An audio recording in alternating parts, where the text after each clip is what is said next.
राधा गोकुलानंद कृष्ण बलदेव नंद यशोदा मैया की जय। परम आराध्य तम पतित पावन परम करुणा में ओम विष्णु पाद 108 श्री श्रीमद भक्ति वल्लभ तीर्थ गोस्वामी श्री गुरुदेव महाराज की जय। परम गुरुदेव प्रभुपाद नित्यानंद श्री गौर हरि की जय। तुलसी महारानी की जय। भक्ति देवी की जय। भक्त नरसिंह देव की जय। नमाचार्य हरिदास ठाकुर की जय।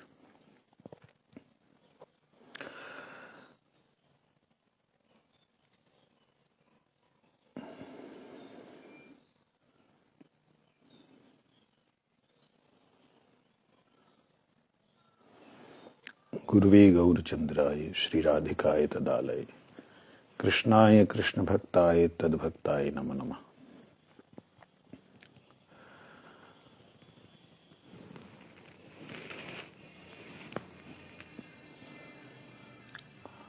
हम लोग बड़े भाग्यशाली जीव हैं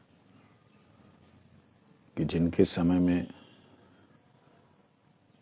भक्ति विनोद ठाकुर जी के, भक्ति सिद्धांत सरस्वती ठाकुर जी के ग्रंथ मिल रहे हैं। क्योंकि अगर इनके ग्रंथ ना होते तो हमें शायद पता भी ना लगता कि वास्तविकता में सत्य और असत्य क्या है, सही और गलत क्या है। हम कुसिद्धांतों को ही सिद्धांत मान बैठते। मैं जहां पे हूं इस वक्त आसाम में,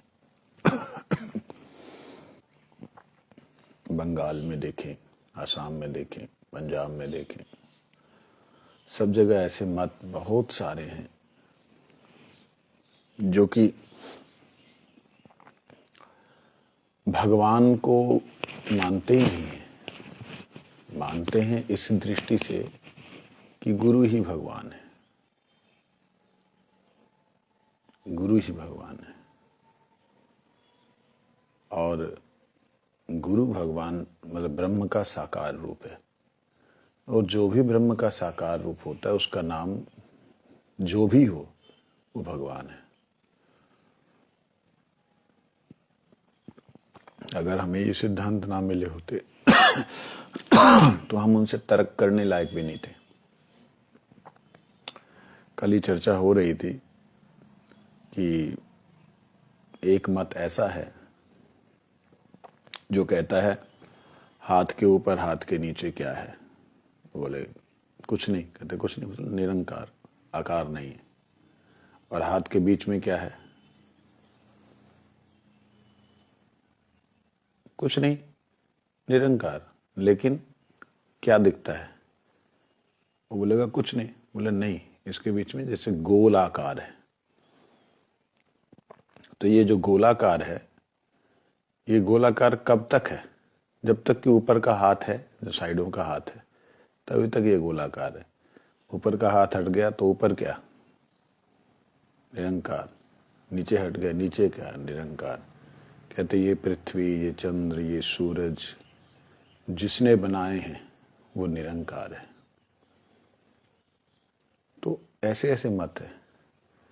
कहते इसलिए राम कृष्ण जितने भी देवी देवता हुए हैं उस निरंकार से हुए हैं, अर्थात ब्रह्म से हुए, और उसी में लय हो जाएंगे।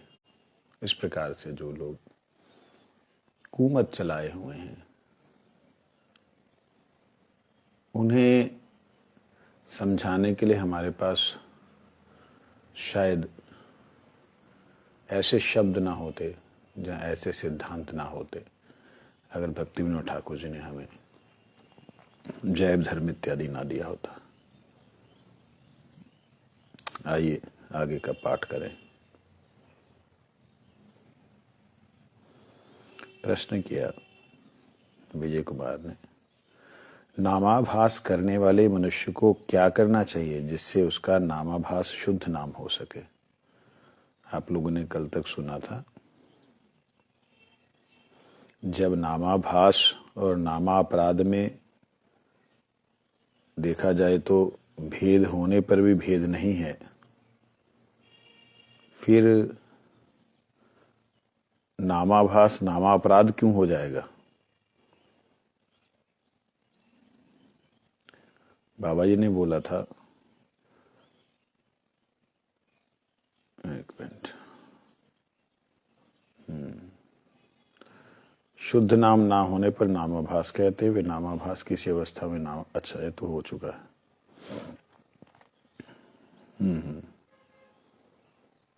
आज है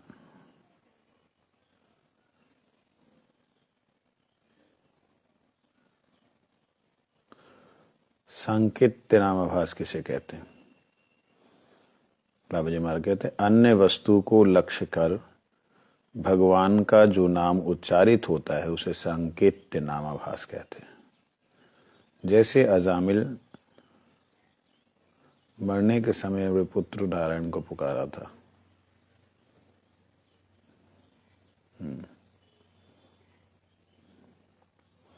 भगवान कृष्ण का नाम भी नारायण है, इसलिए अजामिल का नाम नारायण नाम सांकेत्य नामाभास हुआ है।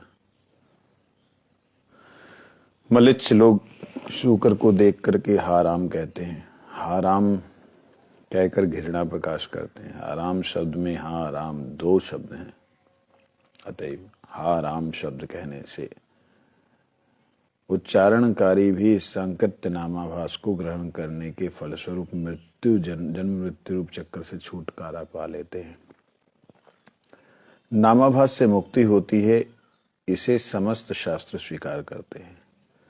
नाम अक्षरों के साथ मुकुंद मुक्तिदाता का संबंध दृढ़ रूप से ओतप्रोत है, इसलिए नाम उच्चारण करने से भगवान मुकुंद का स्पर्श हो जाता है और इस स्पर्श से अनायासी मुक्ति हो जाती है। जो मुक्ति ब्रह्म ज्ञान द्वारा अनेक कष्ट से पाई जाती है, वही मुक्ति नामाभास से बिना परिश्रम के अनायासी ही हो जाती, सभी लोग पा जाते हैं।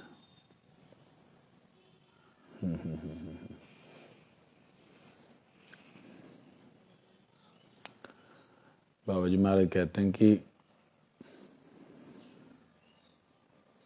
नामाभास नाम नहीं है, शुद्ध नाम नहीं है, नाम का आभास है। जैसे नारायण, जब हम कह रहे हैं नारायण, तो इससे पता लगता है कि नारायण तत्व कोई और है, बुला हम किसी को रहे हैं। मृत्यु के समय में यही खासियत होती है कि मृत्यु के समय में यदि कोई व्यक्ति नारायण उच्चारण करता है तो प्रकृति जो है, विशेष रूप से यमराज या यमदूत, उनके इस भाव को नहीं समझ पाते कि वो किसको बुला रहा है। आपको ध्यान होगा अजामिल के प्रसंग में, अजामिल ने जब नारायण बुलाया अपने पुत्र को, पहले बुला पुत्र को रहा था,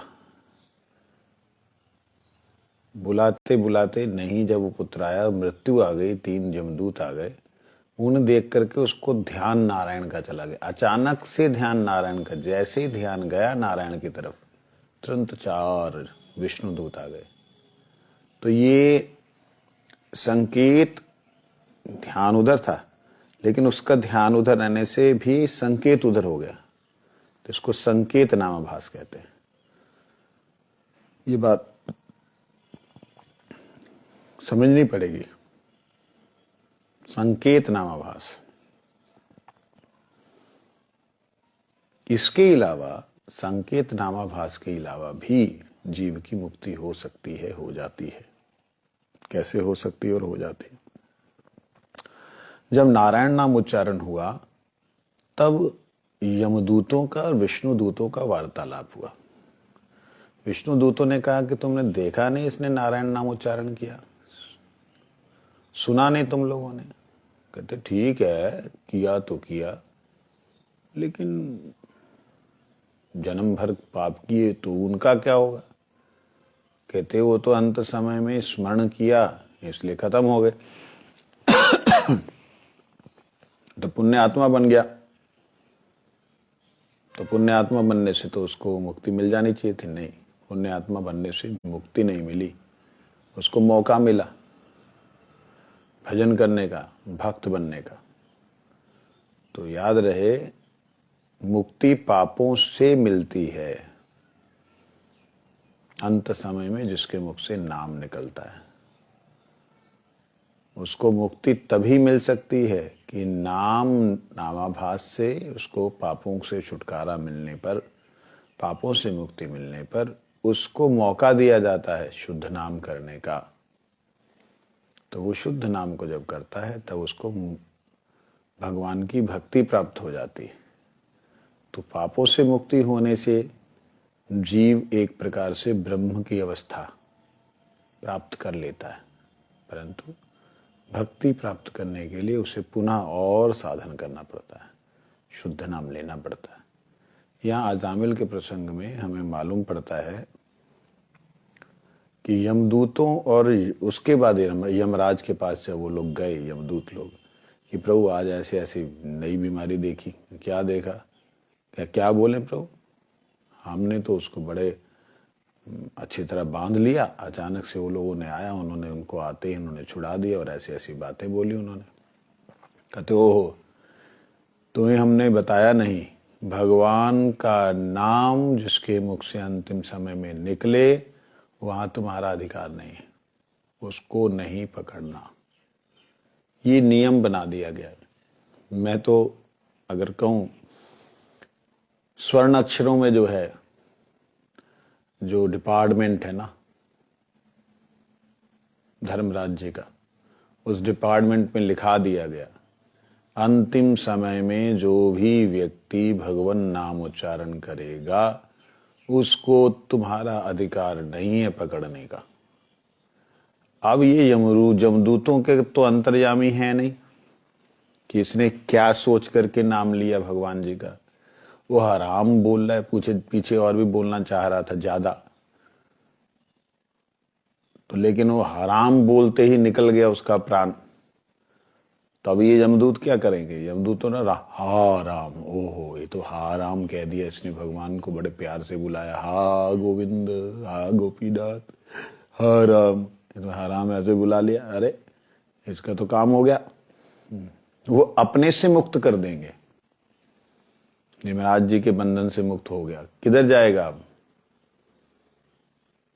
तब धर्मराज, यमराज धर्मराज एक ही व्यक्ति हैं। यमराज हैं पाप कर्मों में प्रवृत्त लोगों का और पुण्य कर्मों में प्रवृत्त लोगों के लिए उनका एक शासनात्मक स्वरूप है। जैसे वैष्णवी और काली एक ही हैं, लेकिन यहां काली को लोग बलि देते हैं, लेकिन वैष्णवी के आगे तो प्याज लहसुन भी नहीं चलता। बलि की तो बात छोड़ ही दीजिए। ये चीज दोनों ही एक होने पर भी दोनों के व्यवहार और दोनों का कार्य अलग अलग है।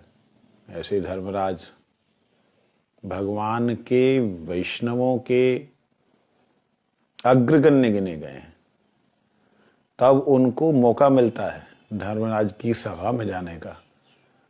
धर्मराज जैसे युधिष्ठिर महाराज धर्मराज के अवतार थे, विदुर जी धर्मराज के अवतार थे, तो धर्मराज के पास जाने से उनको मौका मिलता है, वहां हरी चर्चा होती है। 12 महाजनों के बीच में स्वयं जो धर्मराज हैं वो 12 महाजनों के बीच में गिने गए हैं। तो इन लोगों को जब अंतिम समय में कोई भी पापी से पापी महापापी भी भगवान का नाम संकेत के रूप में भी ले लेता है, उसका ध्यान नहीं भी गया भगवान में, लेकिन नाम उच्चारण हो जाता है, तो जमदूत लोग जो विकराल रूप वाले वो नहीं आते, दैव रूप वाले, जो देवता स्वरूप वाले, जो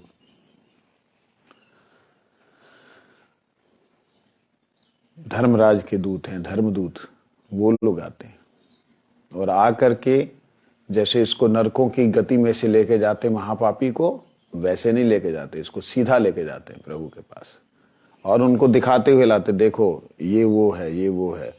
वो देखता, अरे ये तो मेरे साथ खाता पीता था, ये इसका इतना उत्पात था। और फिर जैसे ये लोग जाते हैं, रास्ते में भी जो धर्मदूत हैं वो भगवान का सत्संग सुनाते हुए ले जाते हैं। जानते हो तुम्हारे मुख से भगवान का नाम निकला, इसलिए तुम्हारे जितने कर्म हैं अंतिम समय में वो कट गए। ओ तो फिर धर्मराज के पास जाते वो शरणागत हो जाते हैं, फिर धर्मराज उन्हें मौका देते हैं भजन करने का। ये बात हमें इस तरीके से समझनी पड़ेगी।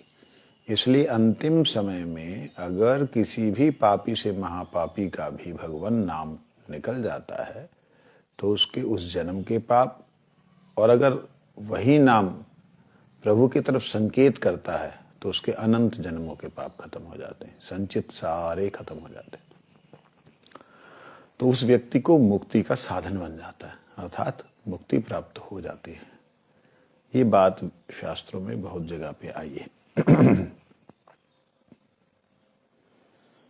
विजय कहते हैं, प्रभु व्यर्थी अपने पांडित्य का अभिमान करने वाले, मुमुक्षु मुक्ति चाहने वाले, तत्व ज्ञान रहित मलेच्छगण, कहते मुक्ति चाहने वाले, पांडित्य का अभिमान करने वाले जो मुमुक्षु हैं वो लोग, और तत्व ज्ञान रहित मलेच्छगण जो तत्व ज्ञान नहीं जानते हैं कि वास्तविकता में क्या सही है क्या गलत है, वो लोग, तथा परमार्थ विरोधी असुर लोग। असुर लोग जो है परमार्थ विरोधी, वो लोग भी हंसी मजाक उपहास में कृष्ण का नाम उच्चारण करके मुक्ति प्राप्त किए हैं। हमने ऐसा शास्त्रों में अनेक अनेक स्थानों पर पढ़ा है। कृपया स्तौभ नामाभास के संबंध में बतलाइए।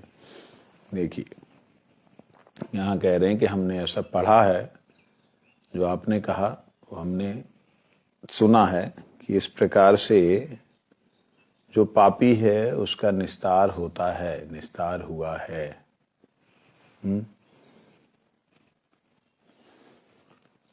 लेकिन आप की जो बात है इसमें एक बात आ रही है दिमाग में। कोई ये बोल सकता है तो बढ़िया है, फिर अंतिम समय भगवान का नाम ले लेंगे, उसमें क्या है। अभी माल खाओ पियो मौज करो, बीच में थोड़ा थोड़ा अभ्यास रखो, एक आधी माला कर लिया करो, जिससे कि अंतिम समय में निकल आए भगवान का नाम। देखिए ये कहना आसान है, अंतिम समय निकलता नहीं है भगवान का नाम। दिल्ली के 6 टूटी चौक पे एक सेठ की दुकान थी, नाम बहुत ज्यादा था, नाम बोलने से शायद ठीक नहीं होगा, बहुत बड़ा बिजनेस था उनका। अंतिम समय आया, बिस्तर से उनको उतार दिया गया। बुजुर्ग आदमी है, समझ गया कि बिस्तर से उतार दिया, मेरा जाने का समय आ गया। सभी लोग आसपास से खड़े हैं। वो पूछता बिट्टू कहाँ है। बिट्टू पैरों को, पापा पापा मैं इधर हूँ। अच्छा बबलू कहाँ है। मैं नाम काल्पनिक बोल रहा हूँ। बबलू कहाँ है। उसने हाथ के पास, पापा जी मैं यहाँ हूँ। टिंकू कहाँ है। वो उधर से आया, दादाजी मैं यहाँ हूँ। अरे मनोज, वो पीठ सिर के पास है, दादाजी मैं यहाँ पे हूँ। ओए तुम सारे जने यहाँ हो, ओ मैं तो मर जाना, दुकान पे कौन है। मेरा क्या, मैं तो मर जाऊंगा, दुकान पे कौन है। ऐसा अंतिम से वो लोग बोले पापा जी आप ठाकुर जी का नाम करें, हरे कृष्णा बोलो, राम राम बोलो। वो कहते छोड़, तू अपना जाके दुकान पे जाओ। कोई बताओ, अंतिम समय में भी भगवान का नाम नहीं आता है। इस चीज को हमें समझना पड़ेगा। भगवान का नाम तो परम भाग्यशाली जीव के लिए अंतिम समय में उसके जिह्वा पे आ जाता है, यदि वो अभ्यास रखता है। आप सभी भाग्यशाली हो। जितने लोग हरि कथा श्रवण करते हैं किसी ना किसी वैष्णव के अनुगत में, जितने लोग ग्रंथ पढ़ते हैं, जितने लोग किसी ना किसी वैष्णव पदाश्रय करके, चरणाश्रय करके हरिनाम करते हैं, उनकी मुक्ति तो बहुत आसानी से सिद्ध है। केवल अंतिम समय में वो नाम उच्चारण कर लें। लेकिन जो लोग भगवान का नाम का अभ्यास ही नहीं करते, उनके लिए बहुत मुश्किल है। अब आप बंगाल में देखिए, बंगाल मिदनापुर की बात है, वहां पे इतना नाम कीर्तन, चारों तरफ कोई ना कोई मृदंग लेके बज रहा है, गा रहा है, चलता ही रहता है। जैसे पंजाब में गुरुद्वारे से वाणी का उच्चारण होता ही रहता है, ऐसे बंगाल में घर घर से कोई ना कोई करताल, मृदंग, शंख, ये सब बजते रहते हैं। वहाँ की एक घटना है, एक बूढ़ी माता जी का शरीर शांत होने लगा। बताते हैं कि गौड़ीय वैष्णव हमारे मिदनापुर मठ से ही बहुत बड़ी सेठानी थी, तो उनको बुलाया गया, महात्मा जी आइए, क्या बात हुई, ये भगवान का नाम नहीं ले रही हैं। तो माता जी को आके बोले महात्मा जी, माता जी एक बार हरे कृष्ण बोलिए। बोलते आमी या तो कथा बोलते पारी ना, मैं ये बात नहीं बोल पा रही हूँ, बताओ। फिर उन्होंने बोला हरे कृष्ण बोलिए। आमी या तो कथा बोलते पारी ना, इतनी बात बोली, मैं इतनी बात नहीं बोल सकती हूँ, इतनी लंबी बात बोल दी, हरे कृष्ण नहीं बोला जा रहा। फिर जब तीसरी बार बोला, उसने बोला बेटा छाड़ो, जाओ जदू बाबू के डाको, इसको छोड़ो, जदू बाबू को बुलाओ, ले। अब कोई बेटे बेटी को पोते पोती का नाम भगवान के नाम पे रखा तो उसको बुलावा, माए के, ये कौन है, नाती, अरे नाम बोलो, अमान नाती मेरा नाती है, अरे उसका नाम घनश्याम है, घनश्याम बोलो, घनश्याम, ना ना अमान नाती, मेरा नाती। बता, इस प्रकार से अवस्था हो जाती है। लेकिन इन माता जी की बात कुछ अलग ही हुई, यदु बाबू को बुलाओ। तब महात्मा जी ने बोला, कहते देखो अंतिम समय इसकी इच्छा है, उसी को बुलाओ, वो अगर बोलेगा शायद ये बोल देगी। तो यदु बाबू को बुलाया गया। अब यदु बाबू एक ऐसा व्यक्ति था वहां का, करप्ट आदमी लोग कहते हैं उसका नाम लेने से ही नहाना चाहिए, मतलब इतना लोगों को ठगा उसने। उसको बुलाया और माताजी ने जोर से उसका हाथ पकड़ लिया, यदु बाबू আমি চলে যাচ্ছি, তুমি এরা मूर्ख लोग, তুমি এদের একটু ख्याल করবে। यदु बाबू मैं चली जा रही हूँ, ये लोग मूर्ख हैं मेरे बच्चे, इनका ख्याल करना। यदु बाबू देखते उन लोगों की तरफ, अरे ये तो बहुत चतुर हैं। बोलते हैं माँ सुनेन माता जी, ये सब लोग बहुत चतुर हैं, मेरे से भी ज्यादा संभालते हैं बिजनेस, अच्छा बिजनेस कर रहे हैं, आप चिंता नहीं करें, बहुत अच्छे हैं। उनको पहले ही बोल दिया था कि भगवान का नाम करवाना, आप चिंता नहीं करें, बहुत अच्छा करेंगे। तो वो कहते कि इशारा किया, आप बुलवाओ, आप चिंता नहीं करें, एक बार आप बोलो हरे कृष्ण। वो ना दुखी हो गई, ए कथा बोलते पारी ना, ये नहीं मैं बोल पा रही हूँ। हरे कृष्ण थोड़ा सा आवेश में भी बोला बच्चों ने, हरे कृष्ण बोलले की होचे, एखाने आसছে ना, ये यहाँ नहीं आ रहा है। देखिए भगवान ने गीता में यूं ही नहीं कह दिया, यम यम वापि स्मरणम तत्ते क्लेवरम तम तमे वेति कौन्ते सदा तद भाव भाविता। यम यम वापि स्मरणम, जिसका आप स्मरण करेंगे, अंतिम समय में जिसको याद करके आप शरीर छोड़ेंगे, तम तम उनको आप प्राप्त करोगे। तम तम वेति कौन्तेय सदा तद, हमेशा उस भाव में भावित रहे। मैंने देखा हमारे कई गुरु भाई गुरु बहन, ज्ञानी योगी सब लोगों को, कि वो लोग अपने साधना को आधार बना के चलते हैं। आधार बना के चलने का मतलब, कहीं भी वो टीवी देख रहे हैं, आजकल तो टीवी कोई देखता नहीं, मोबाइल देख रहे हैं, कुछ देख रहे हैं, स्कूटर साइकिल कहीं भी चल रहे हैं, उनके साथ में ना वो नाम, हे गुरुदेव, हे कृष्ण, हरे कृष्ण, ये अभ्यास बना लिया उन्होंने। बहुत अच्छा।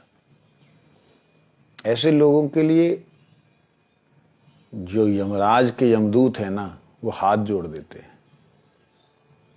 उनके लिए एकदम खड़े रहते हैं धर्मराज के दूत।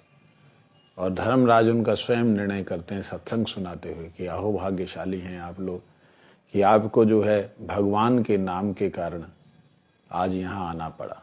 और अगर कोई व्यक्ति हृदय से शुद्ध नाम उच्चारण कर लेता है, ये संकेत रूप में नहीं, शुद्ध रूप से भगवान का नाम उच्चारण कर लेता है, तो ये सब लोग रास्ता छोड़ देते हैं, सीधा भगवान के धाम में।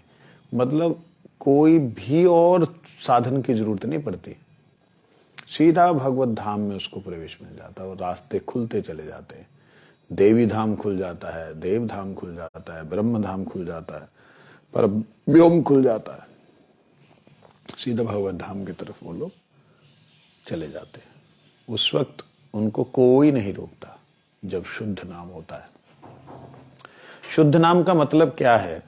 शुद्ध नाम साधारण रूप से अगर देखा जाए, अगर कृष्ण कहा है तो हे कृष्ण बोलने से उनके चरणारविंद में अपनी आत्मवृत्ति को समर्पण कर दे, ऐसा भाव शुद्ध नाम है। मेरे को लगता है, कई बार लगता है, हमारे कई गुरु भाई जो लोग गए, महात्मा लोग गए, वो ठाकुर जी के श्री चरणों में गए, क्योंकि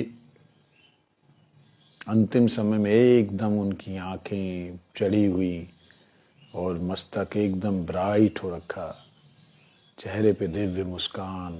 देखा मैंने कई महात्माओं को देखा, महापुरुषों को, गृहस्थियों को भी देखा, अत्यंत दिव्य आभा रहे।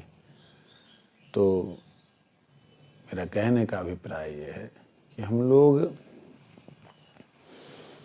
ये सोच लें कि मुक्ति तो हमारे हाथ में है, अब भक्ति को प्राप्त करना है, भगवान की सेवा को प्राप्त करना है। गलती से ना, अगर गलती से हमने कोई भी चिंतन नहीं किया तो ये नाम सीधा हमें शून्य में ले जाएगा। क्योंकि जिनको सदगुरु अर्थात भगवान के श्री चरणों के दासों का संग ना मिला हो, जिनको ऐसे गुरु ना मिले हों जो कि भगवान की सेवा में नित्य विराजमान हैं और नाम कर रहे हैं वो लोग, वो बात समझ लें, ऐसे लोगों को अगर शुद्ध नाम कर दिया, ऐसे लोगों को मुक्ति तो मिलेगी ही मिलेगी, उनको चॉइस वहां मिल जाएगी, अर्थात ब्रह्म धाम में जाकर के ऊपर दिव्य दिव्य लोक, वैकुंठ लोक इत्यादि, उनको देख करके उसके मन में जिधर लालसा होगी वो जिस भी तत्व को देखेगा वो बड़े आराम से जा सकता है। मतलब गोलोक धाम जाना तो गोलोक के जो अधिकारी हैं, या गोलोक से जो आए हैं, या गोलोक में जो जिनका प्रवेश हो गया है जीवन रहते रहते, उनके संग से ही आप गोलोक जा सकते हैं। अन्यथा वैकुंठ तो सब उन जीवों के लिए खुला है जो भगवान नाम को करते हुए इस शरीर का त्याग करते हैं। तो इसलिए सोच लीजिए, वैकुंठ जाना है या गोलोक जाना है। वैकुंठ भी कम नहीं है, ऐसे मजाक मत समझिएगा, नहीं बट वैकुंठ में ये रस नहीं, वो रस नहीं, फलाना नहीं, ठिकाना नहीं। ये बातें जो हैं ये सिर्फ हम लोगों को चैतन्य महाप्रभु की परंपरा में इसलिए सुनने को मिलती हैं क्योंकि चैतन्य महाप्रभु की परंपरा में जीवों को जो डायरेक्ट श्री कृष्ण के चरणों का अनुराग प्रदान किया गया है, उसके चलते ये बात बोली जाती है। अन्यथा वैकुंठ में भी भगवान की दास्य सख्य वात्सल्य मधुर लीलाओं का दर्शन है। ले, हमने तो कभी नहीं सुना, महाराज जी पता नहीं कहां से बोल रहे हैं, इसका प्रमाण दे रहा हूं। स्वर्ग में भी ऐसा दिखाई देता है। स्वर्ग में जितने भी लोग हैं, इंद्र वरुण इत्यादि, इनके देवलोक, ये देवता लोग, इनके माता पिता हैं, अदिति की संतान है ये लोग देवता, और दिति की संतान है असुर। तो देवताओं को माता का जो वात्सल्य भाव है वो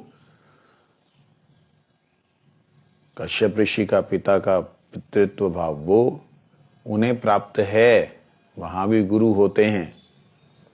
ऐसे ही वैकुंठ लोक में भी भगवान विष्णु की भक्ति करने वाले, भगवान विष्णु के चरणों में अनुराग रखने वाले जो भी भक्त लोग हैं, वो जब भगवान कभी वामन के रूप में, कभी राम के रूप में, कभी कृष्ण के रूप में, कभी परशुराम इत्यादि इत्यादि के भावों के रूप में आते हैं भगवान इस धरती पे, तो उन सबको वात्सल्य रस का आनंद देते हैं। कौन? भगवान विष्णु। इसलिए वैकुंठ में भी जिस प्रकार गोलोक में हरि कथा होती है, स्निग्धकंठ मधुकंठ बोलते हैं, ऐसे ही गोलोक में वैकुंठों में भी भगवान के कीर्तन गुणगान गाए जाते हैं। जब सनक सनातन सनत कुमार इत्यादि वैकुंठ का दरवाजे पे जा रहे थे, उस समय भीतर से ध्वनि आ रही थी भगवान के गुणगान की, कीर्तन की। तो वहां ये गुणगान और जो कीर्तन चलता है, क्या गुणगान होता है वहां पे? वहां पे श्रीमन नारायण इस जगत में वामन अवतार में जैसे आए और क्या लीला की, उसका जब चिंतन होता है तो वहां दिव्यता होने के नाते वैकुंठ में भगवान को वात्सल्य का आभास प्राप्त होता है। अर्थात वात्सल्य रस के भक्त लोग भी वहां पर हैं। वैकुंठ में जन्म लीला नहीं होती, गोलोक में भी जन्म लीला नहीं होती।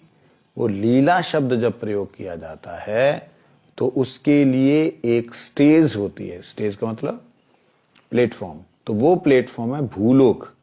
भूलोक में जैसे विष्णु भगवान लीला करने के लिए अवतरण होते हैं, राम कृष्ण इत्यादि जितने भी भगवत अवतार वो हैं जिनके माता पिता हैं, उन लीलाओं को करने के लिए जैसे अवतीर्ण होते, तो वही भक्त भगवान के साथ में, भगवान विष्णु के साथ में वैकुंठ में भी विराजते हैं।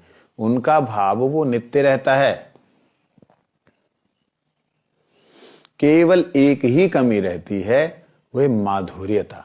यहां ऐश्वर्य भाव रहता है और गोलोक में माधुर्य भाव होता है। माधुर्य मतलब यहां के जो वैकुंठ के वासी जो हैं, वो माता पिता के रूप में देवकी वसुदेव की तरह हाथ जोड़ करके, मेरे प्रभु आप मेरे पुत्र हैं, मैं बहुत सौभाग्यशाली हूं, ऐसे। वहां एक कन्हैया इतकुआ, यहां जा बाबा की पादुका लेके आइयो नेक। वो अपने बाबा की पादुका को, चरण पादुका को उठा के सिर पे लेके आते। ये है वैकुंठ और गोलोक में अंतर। तो माधुर्य भाव जो है, साख्य माधुर्य भाव वैकुंठ में है, नहीं है, गोलोक में है। यहां तक कि मधुर लीला जो कि गोपियों का भाव है, यहां पे वो गोपियों का भाव ना होकर के महर्षियों का भाव है। भगवान की बहुत सारी, वैकुंठाधिपति नारायण की बहुत सारी शक्तियां उनकी सेवा में नृत्य गान इत्यादि सब कुछ करती हैं, लेकिन ऐश्वर्य भाव युक्त होकर के। तो इसलिए कई बार हमारे वैष्णवगण इसको पूरी तरह नकार देते हैं। ये पूरी तरह नकारा नहीं जा सकता है, वहां है ये बात। नारायण जी के जो परिकर हुए हैं, श्रीमन नारायण के अवतार ही कहे जाने वाले स्वामी नारायण संप्रदाय, रामानुजाचार्य के संप्रदाय, उसमें ये वर्णन है। हम अपने ग्रंथों को पढ़ करके, अपने ग्रंथों जो हमारे गुरुजनों ने लिखा उसकी महिमा बोलते हैं, दूसरे की को बहुत सुनना नहीं चाहें, मैं इसे उचित नहीं समझता हूं। तो इसलिए वहां पे यदि आप सोचिए, भगवान की जब रास लीला होने लगी चंद्र सरोवर में, जब भगवान मथुरा से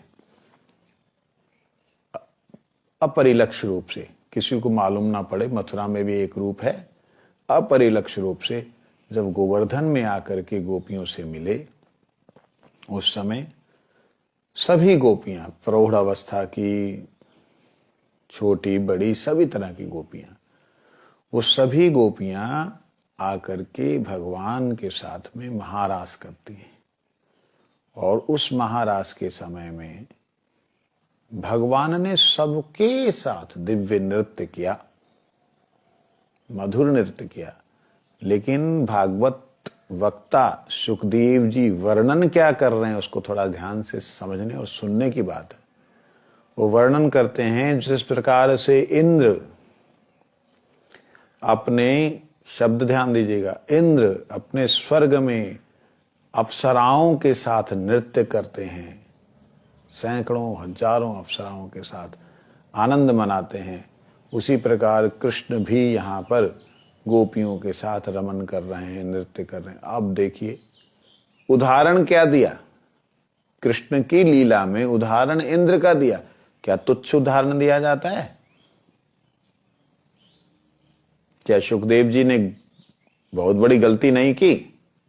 जी नहीं, ये समझने वाली बात है। इंद्र के यहां पर अधीनता है, नौकरानियों की तरह हैं। यहां पर दासियां भी रानियों की तरह हैं। यहां मधुर लीला जो है, इस मधुर लीला में कृष्ण के प्रति प्रेम भाव के साथ साथ अपनत्व भाव है। वहां इंद्र के स्थान में प्रेम भाव तो है ही नहीं, अपनत्व भाव भी नहीं है, केवल दासी भाव है। और वो दासी भाव में वो नाचते हैं, आलिंगन करते, चुंबन करते, भोग करते, रमण करते, सब कुछ है। सुखदेव जी ने कहा समझाने के लिए कि तुम्हें शायद ये समझना आए कि क्या हो रहा है, तो इस प्रकार से भगवान की जो लीला है वो इंद्र की तरह, ऐसा करके वहां बोला। कहते गजराज जिस प्रकार से बहुत सारी हथनियों के बीच में आनंद करते हैं, उस प्रकार भगवान श्री कृष्ण ऐसा वर्णन किया है। तो कहने का अभिप्राय, ये वर्णन क्यों किया, तुच्छ उदाहरण क्यों दिया? इसलिए कि इस संसार के जीव या देवी देवता लोग जो भी आज कथा सुन रहे हैं, उस दिन मतलब जो सुखदेव जी बोले कथा सुन रहे हैं, तो उनको मालूम नहीं है गोलोक धाम का वैभव क्या है। तो भूमि पे करने के कारण भूमिवासी और ब्रह्मांड के अंदर रहने वाले लोगों को स्वर्ग की लीला ही सर्वश्रेष्ठ लीला समझ में आती है। इसलिए कर्मी लोगों के लिए ये शब्द बोल दिए।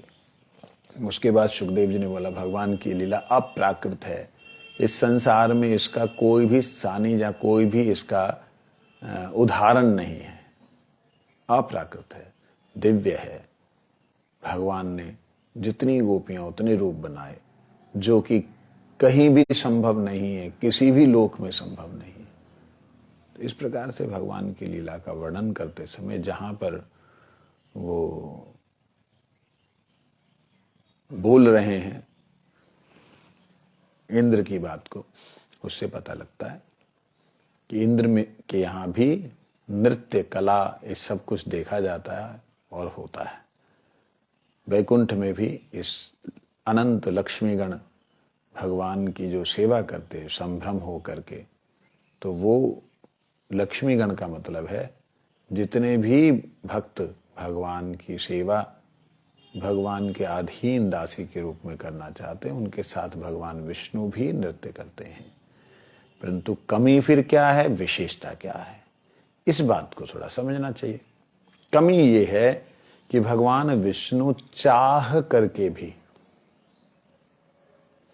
अगर बांसुरी बजाते हैं, तो वो बांसुरी, मैं उन विष्णु की बात कर रहा हूं, माफ करना, क्षमा करना, समझ लेना, उन विष्णु की बात कर रहा हूं जो हमारे सृष्टिकर्ता ब्रह्मा जी के साथ हैं, उनकी बात कर रहा हूं।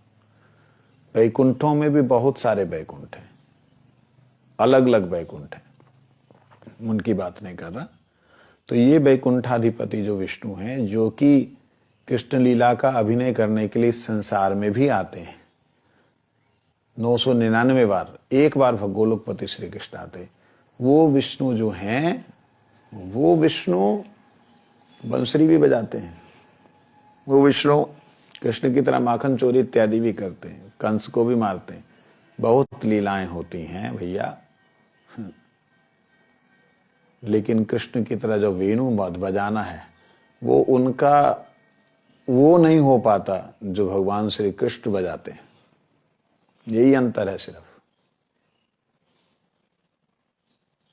जो वेणु माधुरी कृष्ण की है, कृष्ण के होठों पे आते ही बंसी जब जो है जो स्वर उच्चारण करती है, तो जितने भी बांसुरी वादक हैं अर्थात भगवान विष्णु के जितने भी अन्य अपने अपने बैकुंठों में रहने वाले, बैकुंठों में बैकुंठों से अन्य अन्य पृथ्वियों पे जाने वाले जितने भी भगवान बैकुंठाधिपति हैं, सब मोहित हो जाते हैं कृष्ण की जब बांसुरी बजती है। तो बात समझने वाली, कृष्ण की बांसुरी जो है वो केवल कृष्ण ही बजाते हैं, गोलोकपति श्री कृष्ण। बाकी जितने हैं वो बांसुरी, हमारे आज भी बांसुरी बजाने वाले, उन लोगों को लोगों ने टाइटल दिया कि कृष्ण की बांसुरी बजाने वाले। हमारे हरिप्रसाद चौरसिया जी शरीर शायद शांत हो गया, तो उनके लिए लोग बोलते थे पद्म विभूषण फलाना भारत पता नहीं क्या क्या रत्न रत्न प्राप्त हो रखे उनको। भैया कृष्ण की बांसुरी भगवान विष्णु ना बजा पावे, ब्रह्मा जी ना बजा पावे, तो जी जीव कहाँ से बजा लेंगे? सरस्वती ना बजा पावे। तो इसलिए कृष्ण की वेणु माधुरी, उनकी रूप माधुरी, वैकुंठाधिपति जो विष्णु हैं वो कृष्ण के रूप में नाचते हैं, दौड़ते हैं, सारी लीला करते हैं, लेकिन जैसे कृष्ण नंगे ही दौड़ पड़ते हैं, ऐसा यहाँ मर्यादाएं बहुत हैं। ये लोग ऐसा नहीं करते।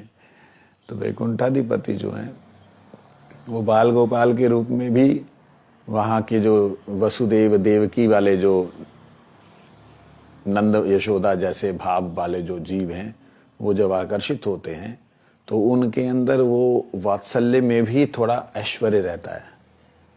तो ये जो लीला माधुरी है, ये कहीं भी और के साथ में भगवान की पूर्ण स्वतंत्रता भगवान प्रदान नहीं करते। ये बातें समझने वाली हैं। मतलब कई बातें ऐसी हैं जो कि समझ से परे लगती हैं, लेकिन ये समझने वाली है कि गोलोक में जो लीलाएं हो रही हैं वो बैकुंठ में दिखने पर भी ऐश्वर्य युक्त हैं। बैकुंठाधिपति नारायण जब इस जगत में अवतीर्ण होते हैं, वो सारी जो लीलाएं, जो भगवान कृष्ण की लीलाएं हैं, उनका अभिनय करते हैं, लेकिन वास्तविकता में वो अभिनय मिमिक्री की तरह हो जाता है। जैसे कोई बहुत बड़े एक्टर की मिमिक्री करे, लेकिन कितनी कर सकता? उतनी ही जितनी वह करने का समर्थ हो। वो पूरी तरह नहीं बन सकता वो। इस तरह से भगवान विष्णु जो हैं इस जगत में आकर के कृष्ण की जो लीलाएं हैं उनका अनुकरण करते हैं, परंतु साक्षात जब श्री कृष्ण आते हैं, सारे विष्णु तत्व उनमें प्रवेश करके जो जो उनके बैकुंठ में वात्सल्य रस, मधुर रस के भक्त हैं, उनको भगवान श्री कृष्ण के आने पर कृष्ण में प्रवेश करके उन सबको इस धरातल पे सुख देते हैं।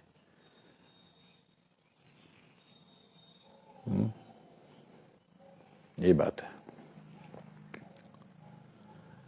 किसी का कोई बीच में प्रश्न आ रहा हो तो आप कर सकते हैं, ठीक है?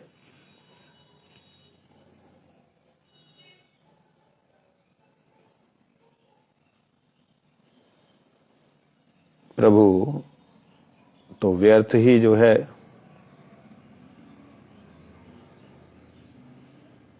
हमको शास्त्रों को ज्यादा पढ़ने की जरूरत नहीं। अब स्तौभ नामाभास के बारे में बताइए।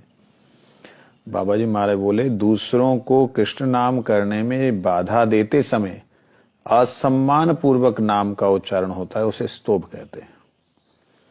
एक शुद्ध वैष्णव हरिनाम उच्चारण कर रहे हैं, उसी समय एक पाखंडी व्यक्ति उन्हें देखकर चिढ़ जाता है और मुख टेढ़ा कर कर कहता है, तुम्हारे हरि कृष्ण सब कुछ कर लेंगे। यही स्तोभ का उदाहरण है। अर्थात तुम ये सब छोड़ करके हरे कृष्ण कृष्ण ये बोल रहे हो, इससे सब कुछ हो जाएगा, तुम्हारा सारा काम हो जाएंगे, काम करो। जो चिढ़ करके भगवान का नाम लेते हैं उसका कहते हैं स्तोभ नाम से उस पाखंडी को मुक्ति हो सकती है नाम अक्षर की ऐसी स्वाभाविक शक्ति है, हो सकती है।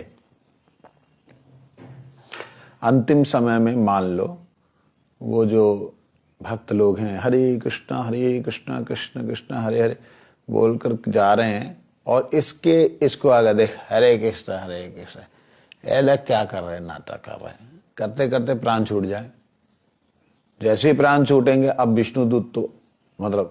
विष्णुदूत तो आने से रहे, यमदूत भी आने से रहे।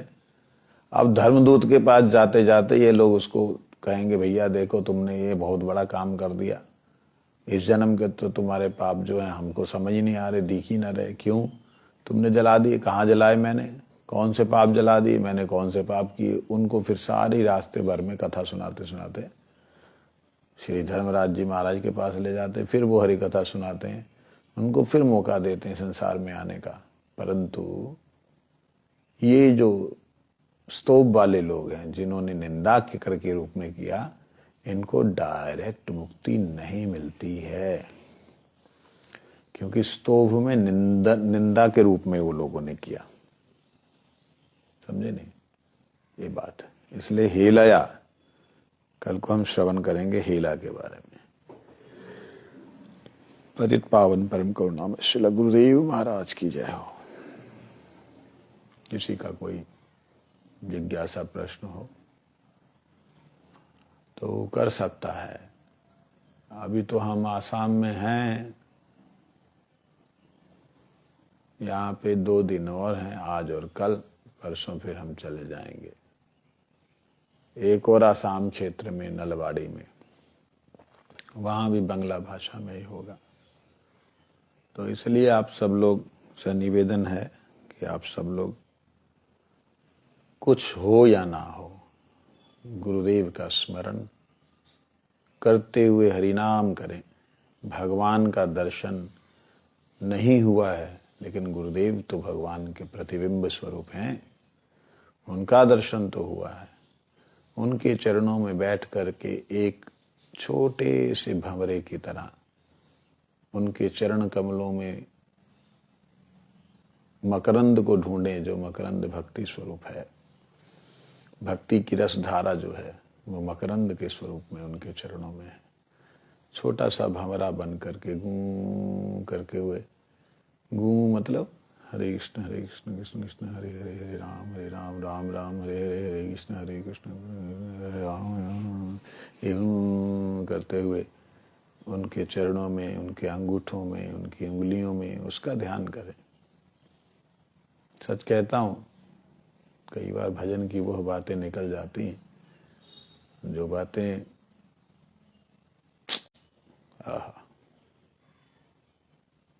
बिल्कुल हृदय के जो भाव हैं वो कई बार बाहर आ जाते। मैं जिनको कभी बोलता नहीं, कई बार हरि कथा में वो सब निकल आता है। खैर, जब इस प्रकार से करेंगे, गुरु जी को जिस दिन आपका जो है शुद्ध नाम होगा, उसी दिन गुरुदेव की कृपा से गुरुदेव आपको उठाएंगे। ऐ हमारा पाँव में नहीं, हमारे चरण में नहीं, जाओ वही दो। तो देखो श्री रूप गोस्वामी हैं, वही उनका चरण में, जाओ जाओ जाओ। फिर करते हुए उनके चरणों में अपने मन को भंवरा बना लीजिए। समझे नहीं? रूप मंजरी जो है आगे देंगे। इस प्रकार से सबके चरण मकरंद का जब हम पान करने लगेंगे, तब वास्तविकता में मालूम पड़ेगा कि हम गुरुदेव के ही इर्द गिर्द घूम रहे हैं। क्या अभिप्राय है इसका? गुरुदेव के हृदय में भगवान का निवास स्थान है, और जहाँ भगवान है उनके परिकर भी वहाँ पर हैं। हम लोगों को कल्पना करने की कोई जरूरत नहीं है, केवल अनन्यता की जरूरत है। अनन्यता में आगे का सारा अनुभव होने लग जाता है। सब होता है, वो कल्पना करने की डेफिनेटली कोई जरूरत नहीं है। जो मैंने आपको बोला, उनके चरणों में भंवरा बन करके आप स्मरण करें। ये स्मरण में कल्पना नहीं है, क्योंकि आप गुरुदेव से मिले हो। मैं अपने जैसे तुच्छ की बात नहीं कर रहा हूं, मैं बात कर रहा हूं मेरे परम आराध्य गुरुदेव, उनकी बात कर रहा हूं। उनके दर्शन आप लोगों ने किए हैं। मेरे जैसा तुच्छ प्राणी जिसने जीवन में कुछ संपूर्ण रूप से, शुद्ध रूप से साधन किए ही नहीं, ये तो गुरुदेव की हेतु की कृपा की उन्होंने बहुत कुछ अनुभव करा दिया। अन्यथा मेरे जैसा पतित जीव कभी पावन भी हो सकता था, ऐसी कल्पना ही में नहीं आता, परंतु उन्होंने उठा करके अपने चरणों से लिपटा लिया, गले से लगा लिया, पतित को पावन बना लिया। परंतु अब इस बात को समझने के बाद में मुझे बहुत क्लियर नजर आता है। मेरी बात को मान करके आपसे निवेदन करता हूं, परमाराध्य श्रील गुरुदेव, श्रील भारती गोस्वामी महाराज, श्रील बावन गोस्वामी महाराज, श्रील संत गोस्वामी महाराज, श्रील नारायण गोस्वामी महाराज इत्यादि जिन भी महापुरुष के श्री चरणों का आपने आश्रय लिया है अथवा दर्शन किया है, कई बार आश्रय नहीं ले पाए कई लोग, दर्शन किया है, तो आप बस इस बात को ध्यान रखिए, उनके चरणों का चित्र कहीं भी हो वो आपके चित्त में छप जाना चाहिए, और बस उसी का गुण हरे कृष्ण करते हुए भंवरे की तरह घूमते रहें। एक दिन उठा करके कहेंगे, ऐ तू क्या करता है इधर, चल उधर जा। फिर भी आप उनके ही इर्द गिर्द जो है उनको घूमते रहें। तो याद रखें, नमो ओम विष्णु पादाय, जो भगवान के चरणारविंद हैं वही तो भक्त हैं, वही भक्तों के मुख से निकला हुआ मकरंद भगवान का नाम कीर्तन है, वही भक्तों से मुख से निकला हुआ कथा भगवान का मकरंद है। तो कहते हैं ना, नमो विष्णु पादाय, भगवान के चरण कमल। क्या बोलते हैं भगवान के चरण कमलों के बारे में? मन मानस मधुकर अरपय निज पद, पंकज मकरंदे। हे प्रभु, देव भवंतम वंदे, हे देव, हे भगवान, मैं आपकी वंदना करता हूं। अब क्या वंदना करते हो, बोलो क्या चाहिए? मन मानस मधुकर, मेरा जो मन मधुकर है, भावरा जो है, उसको आप कृपया करके अर्पय निज पद, आप कृपा करके निज पद पंकज, अर्पय निज पद पंकज, आप कृपा करके अपने पद पंकज को, पंकज मतलब कमल, चरण कमल को, मुझे अर्पय निज पद पंकज मकरंदे, उसका जो मकरंद है, उसके ऊपर जो कमल का फूल होता है ना, उसके ऊपर ऐसे पीला पीला पीला पीला मकरंद होता है, एक बहुत मतलब दुनिया की सबसे हल्का सुगंध की जो झाग होती है, सबसे हल्की, वो उसके ऊपर होती है। भंवरा जब उसमें ऐसे घुसता है तो उसके यहाँ पे इधर और इधर वो चिपक जाती है, अथवा वो लगा लेता है तो उसको सूंघता है, उसको आनंद लेता है।